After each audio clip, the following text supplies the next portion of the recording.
Hi, my name is Yvette Hopkins, and I want to talk to you about the voids in our life. We have voids in our life that we cannot seem to satisfy or fill. We try everything, and the things we do are wrong things, things that affects our bodies, our minds. It affects our families and our friends. And no matter what we do, we can't feel it. We try drugs, alcohol, partying with our friends every weekend, doing wild and crazy things, sleeping with one man after another, thinking that will fill the void, drinking, smoking cigarettes. Because people start smoking because they have a void that they're trying to fill.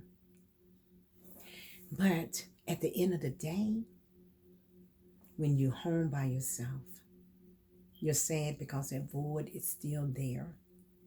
And sometimes you go to bed crying and wetting your pillowcase with your tears, crying yourself to sleep. There were people in the Bible that had a void, like the Sumerian woman that was at Jacob's well when she met Jesus. She was married 5 times and then was living with a man. This woman had a void in her life. And sometimes void can hurt if you can't get it filled. And we make crazy decisions and our lives spin out of control trying to fulfill it. She was married 5 times, and now living with a man that she's not married to. And still that void wasn't fulfilled. And people in her village, especially the women, didn't like her. But she met Jesus at the well.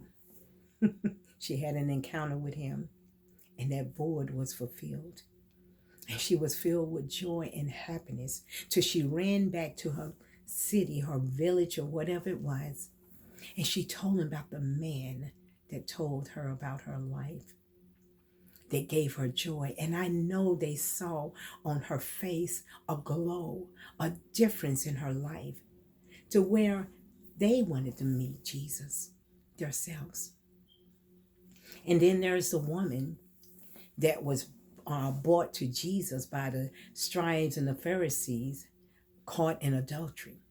Even though they didn't bring the man, they brought her. But she had a void in her life. See, adultery is two people that's married but not married together. They end up having sex. It can be a married person and a single person that's not married together, but they end up having sex. It can be a prostitute selling herself to a married man. That's an adultery. But that's a void in her life that she's trying to fill the wrong way, sinning to try to fill that void. But it was never fulfilled until she had an encounter with Jesus. And he forgave her of her sins. He told her he didn't condemn her.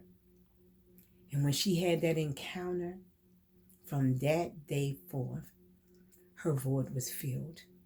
And she became one of the followers of Jesus. And there's Zacchaeus.